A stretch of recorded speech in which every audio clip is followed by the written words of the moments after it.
السلام عليكم ورحمة الله وبركاته. النهاردة هناخد مع بعض الكنبة اللي هي بإيد واحدة. تمام.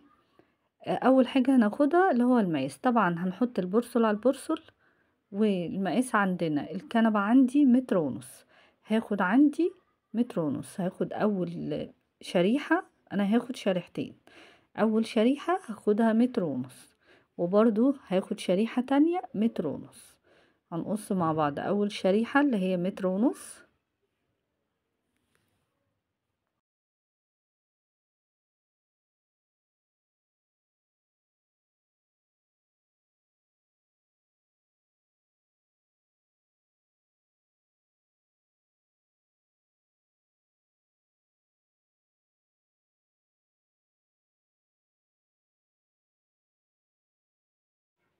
انا كده قصيت اول شريحة، دي اول واحدة 1.5 متر.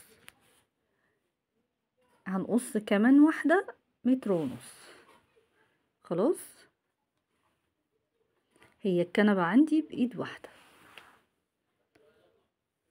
انا دايما بظبط البرسل على البرسل لسبب، يعني انا يعني بيبقى سهل جدا ان احنا يبقى القماش على بعضه وبنظبط مع بعض. اللي عاوز يقص عادي من غير ما يحط البرسل على البرسل عادي جدا خالص لو يعرف. تمام.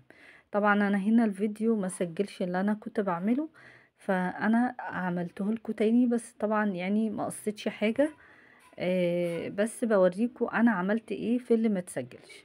انا طبعا دي الشريحة التانية، وده البرسل المفتوح وده المقفول، وبنقصها. تمام. نفصل قطعتين، كل واحدة فيهم نص عرض القماش في طول 1.5 متر كده. تمام. ماشي.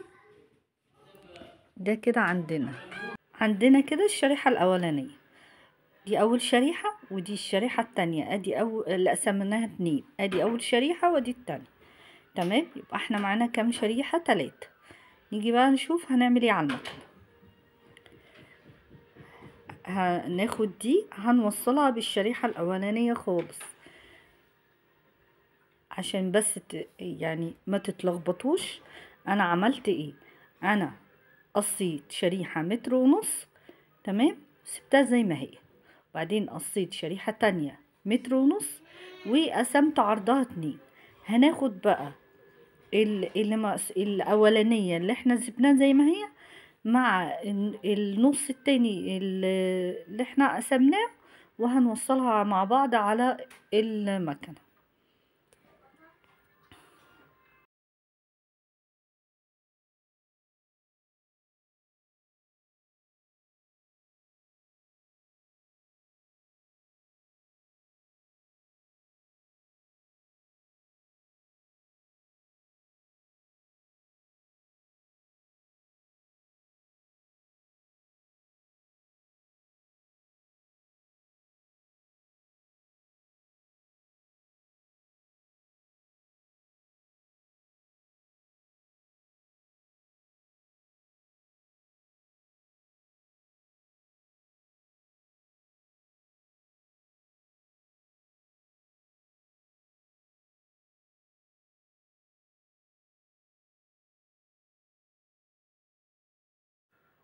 انا كده قفلت. تمام. وده هيتعمل اوفر. طبعا دي هتبقى في الظهر، الحتة اللي هي الصغيرة في الظهر، الشريحة اللي هي بعرض القماش دي هتبقى في الوش. نيجي بقى هنحدد يمين ولا شمال. تمام. انا لما باجي احدد هي يمين ولا شمال ازاي، بلف القماش واجيبه قصادي. تمام. زي ما الزبونة قالت لي هعمل، سواء بقى انا خدت القماش ولا لا. هي حددت لي يمين، فيها هتشوفي بقى هي يمين ولا شمال. تمام. انا عندي كانت شمال. تمام. هنيجي بقى لتقفيل الايد. تمام. طبعا احنا حددنا هي يمين ولا شمال. هنيجي بقى للايد اللي عندي. انا الايد اللي عندي طبعا ايد مش كتف، فهي ايد زي ما انتوا شايفين كده. طبعا احنا اخدنا تقفيلها، هنبتدي التقفيل من هنا. خلاص. تمام. هنبدأ بقى نقفل الكنبة. طيب طبعا الكنبة التقفيل اللي عندنا احنا اخدنا التقفيل كذا مرة، تمام. احنا طبعا هي ايد واحدة، وهنشوف بقى مع بعض في الفيديو هنقفل الايد التانية اللي هي ما فيهاش ايد اصلا هنقفلها ازاي.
بصوا بقى انا كده قفلت. بصوا انا بحدد من الايدين الواجهة بتاعة الكنبة، علشان مثلا ما اتلخبطش واعمل يعني الايد مكان الظهر والظهر مكان الايد. تمام انا كده طبعا الايد التانية ما فيهاش ايد، فاحنا هنبدلها بالشريحة دي، شريحة 60 في 40. تمام. اللي عايز يشوف التفاصيل بطريقة مصغرة هحط لكم اللينك بتاع الفيديو في الوصف، اتفرجوا عليه ان شاء الله. وان شاء الله ان شاء الله باذن الله تفهموا اللي انا بقوله. انا كده بقفل ال40، وبعدين بقفل ال60 واطلع خالص من المكنة. تمام. اطلع القماشة من المكنة وابتدي اقفل ال40 التانية.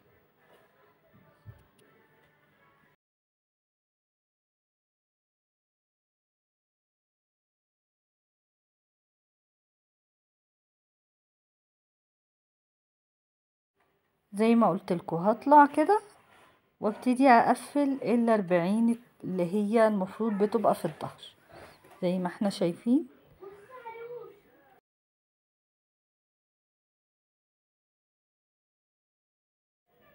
بصوا كده التقفيل واضح بالنسبة لكم انا هقفل ازاي.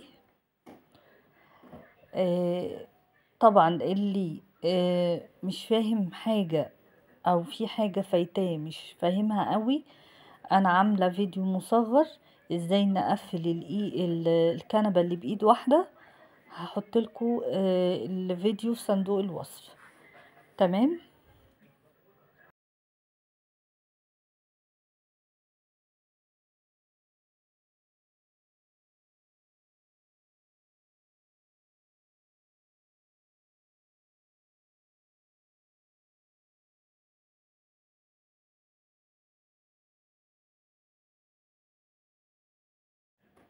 بصوا انا كده خلصت التقفيل تمام. طبعا لازم بنعمل اللي هو حرف التي تمام في الجنب التاني اللي ما بيبقاش فيه ايادي. طبعا في الظهر لازم نعمل الحتة اللي فوق دي لازم نعملها حرف التي تمام. انا خليت لكم الفيديو ماشي بطيء وعلى مهلنا علشان ناس كتير بتقولي السرعة ساعات اوقات ما بيفهموش، فظبطت لكم الدنيا ان شاء الله. وكده انا خلصت، والسلام عليكم ورحمة الله وبركاته.